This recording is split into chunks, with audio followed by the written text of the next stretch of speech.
Baiklah, seperti yang kami janjikan, kita kembali semula ke ruang bicara ini yang kami bawakan kepada anda di Bernama TV, dan kita memilih satu lagi topik yang saya kira cukup penting sebenarnya untuk kita sembang-sembang bersama dengan seorang tetamu yang cukup istimewa yang sudah pun berada di studio ruang bicara ini bersama dengan saya. Dan topik yang akan kita bincangkan nanti ialah pemerkasaan PMKS pasca pandemik. Dan kenapa kita memilih topik ini? Peruntukan 40 bilion ringgit yang diumumkan dalam bajet 2022 untuk grant, jaminan dan ekuiti kepada semua perniagaan daripada perusahaan mikro, kecil dan sederhana ataupun PMKS hingga syarikat senaraian awam pastinya dilihat akan terus menyokong pemulihan industri dan sektor berikutan ekonomi telah pun dibuka semula. Dan ini merupakan sesuatu yang cukup penting dan perlu kita war-warkan kepada anda semua. Baik, tetamu yang sudah pun bersab sedia bersama saya di studio ruang bicara ini, kita ingin mengucapkan selamat datang buat pertama kalinya dan jutaan terima kasih juga kepada yang berbahagia Tuan Izlizan Osman, yang merupakan ketua Seksyen Bahagian Cukai Antarabangsa 2 Kementerian Keuangan Malaysia. Jadi apa khabar Tuan? Khabar baik Tok. Sehat ya? Sehat. Pertama kali bersama kami di ruang pertama bicara. Kali di Bernama, dan saya mengucapkan terima kasihlah kepada pihak Bernama kerana menjemput Kementerian Keuangan untuk kita hadir dalam sesi pada malam ini.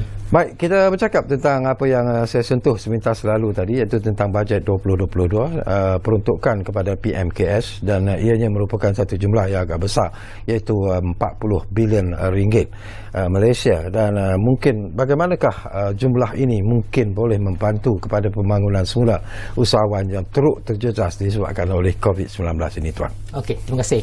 Kalau kita lihat di dalam pembintangan bajet 2022, kerajaan telah memperuntukkan sebanyak 332 bilion. Dan daripada amount tersebut, 40 bilion telah orang kata direncanakan sebagai sebahagian daripada program sokongan kepada perniagaan dengan hasrat utama supaya peniaga, terutamanya peniaga PMKS ni, peniaga mikro, kecil dan sederhana ni dapat orang kata akses kepada program pembiayaan. Kenapa ianya penting? Kerana kalau kita lihat tahun 2022 adalah merupakan tahun pemulihan dan kerajaan telah mengunjurkan di mana ekonomi akan berkembang di antara 5.5% sehingga ke 6.5%. So macam mana kita nak memastikan ekonomi ini berkembang? So kita perlu pastikan perniagaan dibuka, ekonomi dapat berjalan lancar. So bagaimana perniagaan nak dibuka? Kan kita tahu banyak di tahun 2020-2021 banyak perniagaan yang telah ditutup. So maknanya perniagaan dia telah ditutup ni perlu dibuka semula, dan kerajaan juga perlu menarik pelaburan-pelaburan baru. So apabila perniagaan yang hendak dimulakan, so mereka memulakan modal, dan kita tahu ada PMKS ni agak sukar untuk mendapatkan pinjaman daripada bank komersial, daripada arus perdana. So mereka memerlukan bantuan kerajaan. Dan sebab itulah kita lihat kerajaan telah merencanakan program dengan menyediakan peruntukan sebanyak 40 bilion kepada PMKS ini untuk mendapat kemudahan ataupun akses kepada pembiayaan ataupun pinjaman.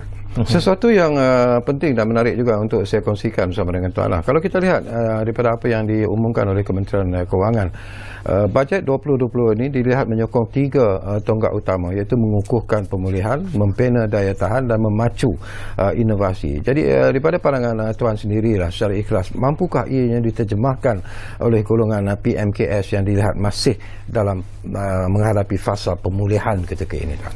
Okey, terima kasih di atas soalan tersebut. Kalau kita lihat di dalam senario pandemik ni, tahun 2020-2021 sebenarnya ada 3 keadaan ataupun situasi aktiviti perniagaan. Itu berdasarkan kepada tahap impak ataupun kesan daripada pandemik tersebut. Sebagai contoh, ada PMKS dari sektor tertentu sebagai pelancongan, peruncitan dan industri kreatif yang terkesan teruk. Dan orang kata tahun 2020 merupakan tahun untuk mereka bertatih semula, berangkat dan orang kata memulakan perniagaan. Tetapi ada juga PMKS yang kurang terkesan dan mereka sedang dalam proses memastikan perniagaan mereka orang kata kebalah berdaya tahan. So kerajaan menyediakan sebagai program kepada mereka untuk orang kata mereka berdaya tahan. Kalau ada orang kata kita minta dijauhkan, kalau ada lagi orang kata disebabkan oleh varian Omicron dan sebagainya, so bila kita sediakan program orang kata yang tertentu, so maknanya peniaga-peniaga ini orang kata dapat berdaya tahan. Dan akhir sekali ada juga PMKS dalam proses berinovasi. So orang kata mereka akan terus memajukan perniagaan mereka, meluncur baju dalam bidang-bidang mereka dan orang kata bersaing di dalam ataupun di luar negara. So maknanya kerajaan menyediakan 3 program bagi orang kata ketiga keadaan tersebut bagi perniagaan yang kita nak memulihkan, perniagaan yang untuk berdaya tahan dan juga untuk perniagaan yang berinovasi. Saya juga tertarik hati dengan pengumuman yang dibuat oleh Yang Amat Berhormat Perdana Menteri. Beliau menyentuh tentang apa yang disebut sebagai program pengurusan dan ketahanan keuangan ataupun ringkasnya URUS. Jadi bagaimana agaknya URUS mungkin yang diumumkan oleh dalam bajet itu akan memberi impak ataupun kesan seperti apa yang diinginkan sebenarnya, Tuan. Okey, terima kasih. So URUS ni sebenarnya adalah merupakan satu program kepada golongan B50. Dia tidak kepada PMKS sangat, tetapi kepada individu di dalam golongan B50. Ianya merupakan satu program atau skim yang disediakan oleh AKPK, iaitu Agensi Kaunseling dan Pengurusan Kredit, dengan kerjasama syarikat-syarikat perbankan lah, yang menawarkan sokongan aliran tunai dan bantuan pembangunan. So maknanya di sini katalah saya sebagai seorang peminjam dan saya memenuhi syarat-syarat ditetapkan, dan saya ni orang kata menghadapi masalah untuk membuat pembayaran. So saya perlu berjumpa dengan bank, dengan orang kata diaturkan oleh pihak AKPK ni. So kita akan membuat penjadualan semula pinjaman-pinjaman kita. So berdasarkan kepada kemampuan kita. Katalah sebelum ni saya bayar RM1,000 sebulan, tapi oleh kerana ada komitmen lain dan sebagainya, so mungkin bayaran angsuran saya itu dikurangkan, tetapi tenure ataupun jangka masa pinjaman saya itu dipanjangkan. So pasal yang penting sekali, kita perlu, orang kata kita semua tahulah, hutang perlu dibayar, kan? Dan tidak boleh tidak, dan kalau kita orang kata sebagai seorang orang Islam pun memang orang kata pembayaran hutang itu ada satu tuntutan, kan? So macam mana pun kita perlu pastikan hutang yang kita telah buat tu perlu dibayar. Cuma kita orang kata dengan bantuan AKPK dan orang kata industri perbankan, kita dapat selaraskan balik, jadualkan semula angsuran pembayaran pinjaman kita. Itu yang memberi moratorium dan sebagainya. Yes, betul.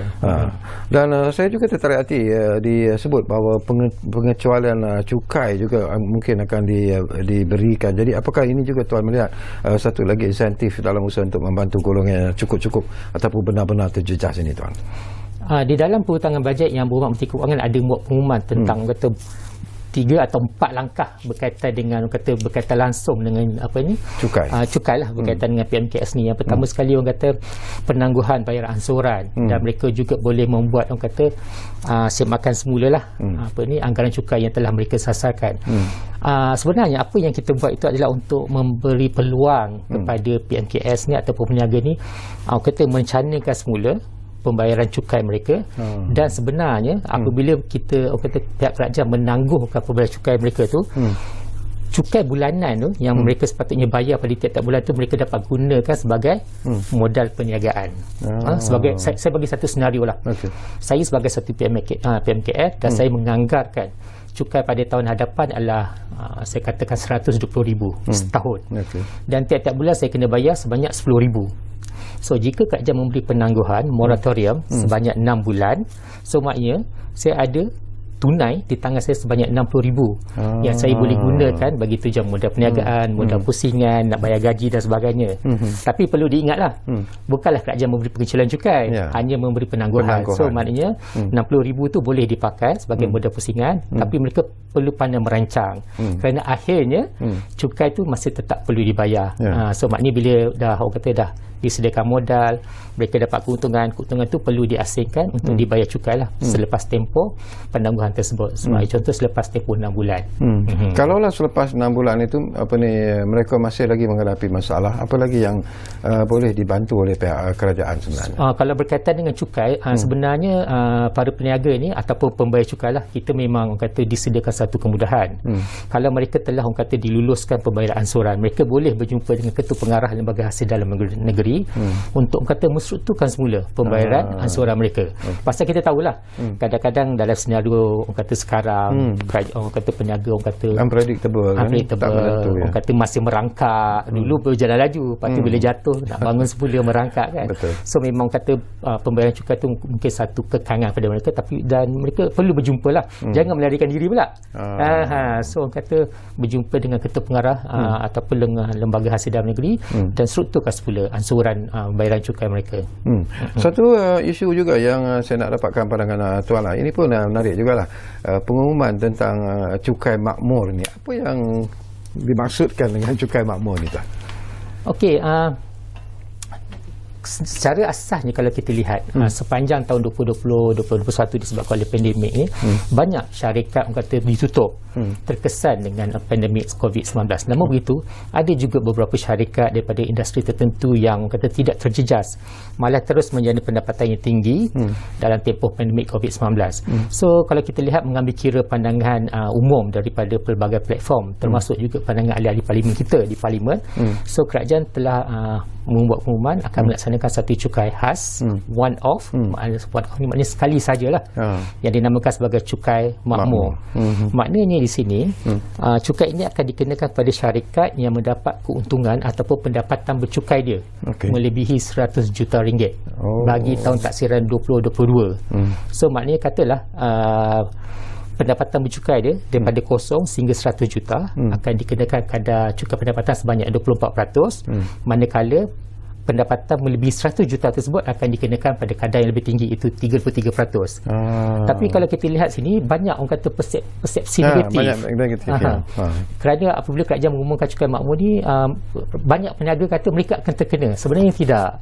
Hanya mereka yang buat keuntungan 100 juta ke atas saja yang akan dikenakan kadar cukai lebih tinggi, 33%. Kalau mereka buat keuntungan lebih kurang bawah 100 juta, mereka akan dikenakan kadar cukai pendapatan pada kadar biasalah 24%.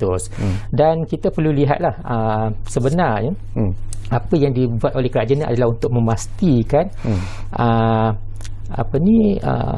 hasil cukai yang dikutip itu dapat digunakan dan menyokong semua inisiatif yang telah diumumkan di dalam bajet 2022.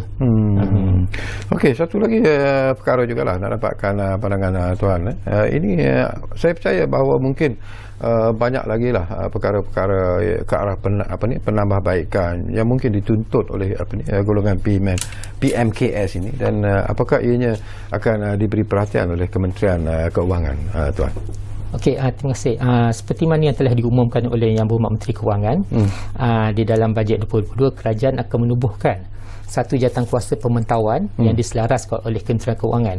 Okey, apa fungsi jawatankuasa ini? Mereka adalah orang kata bagi memastikan semua inisiatif atau program-program yang telah diumumkan dalam bajet 2022 ni dapat dilaksanakan dengan jayanya, orang kata dapat mencapai matlamat yang telah ditetapkan. Sekiranya inisiatif tersebut orang kata ada orang kata stumbling block, tidak dapat berjalan dengan sepenuhnya, so maknanya proses menambahbaikan akan dilaksanakan. So sebab itu kalau kita lihat bagi orang kata program pembiayaan kepada PMKS ni, jika orang kata peruntukan yang telah disediakan sebanyak 40 bilion itu tidak dapat mencapai sasarannya, pastinya kerajaan akan orang kata menilai semula, dan sekiranya ada keperluan mungkin boleh membuat penambahbaikan ataupun memperkenalkan lagi orang kata inisiatif ataupun program-program tambahan bagi membantu PMKS ini.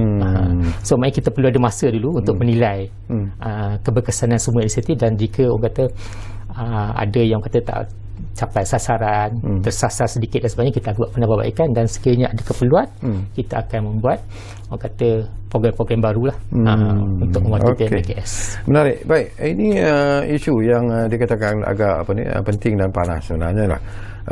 Ialah ramai yang membangkitkan tentang keresahan, iaitu tentang isu TPP, dulunya dikenali sebagai TPPA, tuan ya, yang telah ditandatangani oleh Malaysia pada Mac 2018 dan akan berkuat kuasa sebaik saja perjanjian ini diratifikasikan oleh kerajaan. CTPP dilihat sebagai tidak perlu dan mencabar kedaulatan negara. Bagaimana isu ini dikendalikan oleh kementerian sebenarnya, Tuan? Sebenarnya ni satu isu yang agak panas lah kan, dan orang kata di luar bidang kuasa Kementerian Keuangan. Sewajarnya soalan ni orang kata dipanjangkan kepada kementerian orang kata MITI lah. Namun begitu kalau kita lihat seperti mana yang telah diwawarkan, diumumkan oleh Menteri di Jawatan Perdana Menteri dan juga Yang Berhormat Menteri Kanan MITI, melalui CPTPP ini Malaysia kekal akan mendapat manfaat daripada akses pasaran ke negara-negara, sebagai contoh di negara Amerika, seperti Kanada, Peru dan Mexico. Walaupun orang kata Amerika telah orang kata keluar daripada perjanjian tersebut, tapi kita tak tahu kemungkinan dengan orang kata leadership baru ni, presiden baru ni, mungkin Amerika Syarikat akan masuk, iaitu terpulang kepada mereka lah. Dan kalau kita lihat juga penyertaan Malaysia dalam perjanjian ini akan memberi manfaat dari segi orang kata meningkatkan tabik urus dalam beberapa sektor ekonomi, memperkukuhkan kerjasama ekonomi di kalangan negara anggota dan mempromosikan penggunaan piayawan antarabangsa. Dan kita juga pastinya dengan CPTPP ni kita akan kata mencipta peluang-peluang pekerjaan baru, peluang-peluang kata menarik pelaburan-pelaburan baru ke dalam negara. Dan bila kita dapat mencipta peluang pelaburan syarikat-syarikat luar melabur dalam Malaysia, maknanya kita akan dapat mencipta peluang pekerjaan yang maknanya akan memberi manfaat, dan kita akan pastikan peluang-peluang pekerjaan ni orang kata diberi keutamaan kepada anak-anak tempatan lah. Itu yang pentingnya. Tapi secara khususnya, apakah ianya akan memberi kesan ataupun impak kepada PMKS secara keseluruhannya tu? Kalau berkaitan dengan soalan tersebut, kalau kita lihat juga PMKS ni kadang-kadang dia berkait rapat dengan Bumiputera dan sebagainya. So seperti mana yang telah berdasarkan pada maklum balas yang telah dikemukakan oleh Yang Berhormat Menteri Kanan MITI di dalam Parlimen, sebenarnya CPTPP ni terdapat orang kata flexibility. Kalau kita lihat secara asasnya, mungkin dia akan memberi orang kata akses kepada negara-negara asing untuk orang kata menyertai tender-tender kerajaan dan sebagainya. Tetapi masa kita merundingkan perjanjian tersebut, kita orang kata telah orang kata mendapat pelbagai pengecualian ataupun flexibility. Sebagai contoh, negara-negara kita telah menetapkan hak Bumiputera sebagai contoh, dan juga PMKS di dalam CPTPP ni terjaga sebab perkara itu telah disebutkan di dalam pelbagai persekutuan. So maknanya kita juga telah orang kata di dalam CPTPP ni, perjanjian ni dia ada jadual-jadual dia, dan di dalam jadual dia orang kata dia ada satu jadual dia non-confirming measures. Maknanya perkara-perkara tersebut perkara-perkara tertentu sebagai contoh perolehan kerajaan, pemberian lesen, pemberian tender, yang itu masih lagi orang kata dijaga hak dia.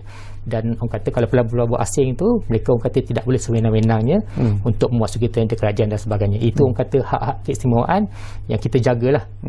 Dan kita perlu lihat, orang kata kalau nak melihat impact CPTPP ni, kita kena orang kata baca daripada muka surat pertama sehingga akhir di jadual-jadual dia. So memang kita dah orang kata memberi pengecualian dan juga flexibility lah. Okey. Kita hampir-hampir di penghujung sebenarnya. Mungkin tak banyak masa lagi yang tinggal. Tapi saya nak dapat pandangan Tuan secara ikhlas lah. Bila kita bercakap tentang pemerkasaan PMKS itu, apakah Tuan sudah dapat melihat bahawa dengan bantuan yang diberikan oleh kerajaan dengan peruntukan 40 bilion dalam bajet dan sebagainya, apakah Tuan melihat bahawa itu akan memberikan satu sinar yang baru sebenarnya, satu sinar yang lebih cemerlang, lebih cerah sebenarnya kepada mereka yang terlibat dalam PMKS ini? Apa keyakinan itu ada di kalangan Tuan dan rakan-rakan di Kementerian Kewangan? Okey, terima kasih. Kalau kita lihat semasa kita orang kata merangka ataupun membentuk bajet 2022 ni, ianya bukan merupakan satu proses yang dibuat secara top down daripada atas.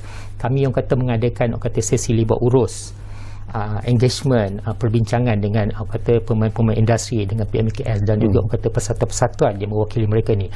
Dan secara ringkas kalau boleh saya katakan, sepanjang daripada bulan 7 sehingga pada orang kata hingga tarikh pembentangan bajet tu, kita telah mengadakan lebih kurang 30 lebih sesi kumpulan fokus yang orang kata yang dipengungsikan sendiri oleh Yang Berhormat Menteri Kewangan. Dan kita juga telah menerima orang kata lebih 1,100 memorandum dan hampir 50,000 cadangan. Sebab kita telah menyediakan satu portal bajet dan orang kata kita menerimalah pelbagai cadangan daripada kata setiap lapisan masyarakat.